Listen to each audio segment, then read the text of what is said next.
मंत्री जितेंद्र प्रसाद से बात की है हमारे संवाददाता ने। क्या उन्होंने कहा है इन नतीजों को लेकर? अभी तक जो मतगणना सामने आई है आजमगढ़ की भी, आपको सुनवाते हैं।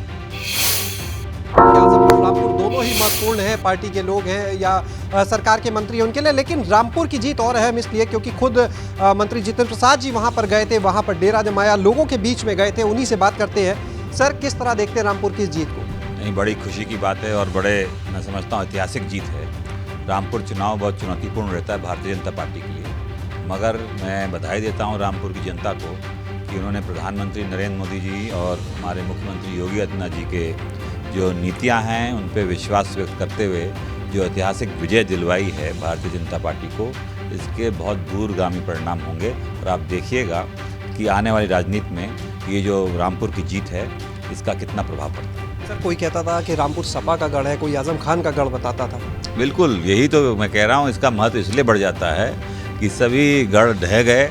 प्रधानमंत्री जी के प्रति जो आस्था देश की जनता की है और रामपुर के वासियों ने व्यक्त की है, ये किसी से छुपा नहीं कि पिछले चुनाव में 19 के उसमें हमें विजयश्री प्राप्त नहीं हुई थी, मगर वो काम आज हो गया इस उपचुनाव में। और भारतीय जनता पार्टी का एक एक कार्यकर्ता जिसने मेहनत की, और रामपुर की जनता बधाई की बात है। आजमगढ़ में भी काफ़ी करीब नज़र आ रहे हैं आप लोग जी। वहाँ पे भी रुझान में तो यही लग रहा है, आज मैं कह सकता हूँ कि इतिहास रचा जाएगा और आजमगढ़ में भी कमल का फूल खिलेगा। जो कहा जाता था एक MY फैक्टर की बात लगातार सपा का जब नाम आता था होती थी, क्या लगता है वो MY फैक्टर नहीं बचा? नहीं, मैं ये अब एक ही फैक्टर है, वो M फैक्टर है और वो मोदी फैक्टर है।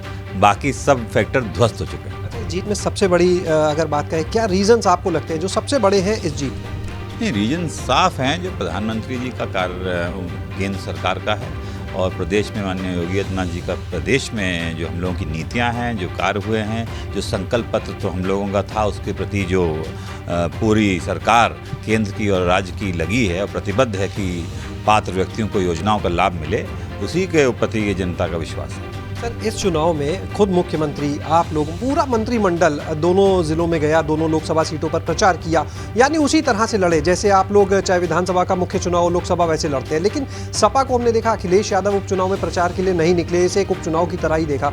इस चीज़ को आप कैसे देखते? नहीं, बिल्कुल, जहाँ तक भारतीय जनता पार्टी का सवाल है, मैंने देखा है कि एक एक चुनाव महत्वपूर्ण, एक एक वोट महत्वपूर्ण होता है और पूरी ताकत और पूरी मुस्तैदी के साथ चुनाव लड़ा जाता है। और आपने देखा कि छोटा हो या बड़ा कार्यकर्ता या नेता, सब जमीन पे रात दिन मेहनत करके प्रधानमंत्री जी के उद्देश्य को आगे बढ़ाने का काम किया। लगता है अखिलेश यादव इसीलिए ही निकले कि डरे हुए थे या कोई और वजह लगती है? ये तो आप बिल्कुल बगल में ही खड़े हैं और उनका आवास भी पास में है, जाके खुद ही पूछिएगा।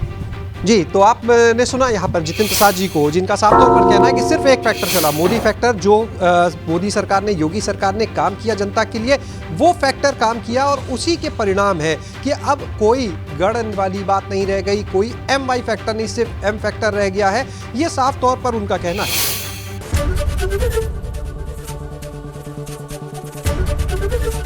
ABP गंगा, खबर आपकी, जुबान आपकी।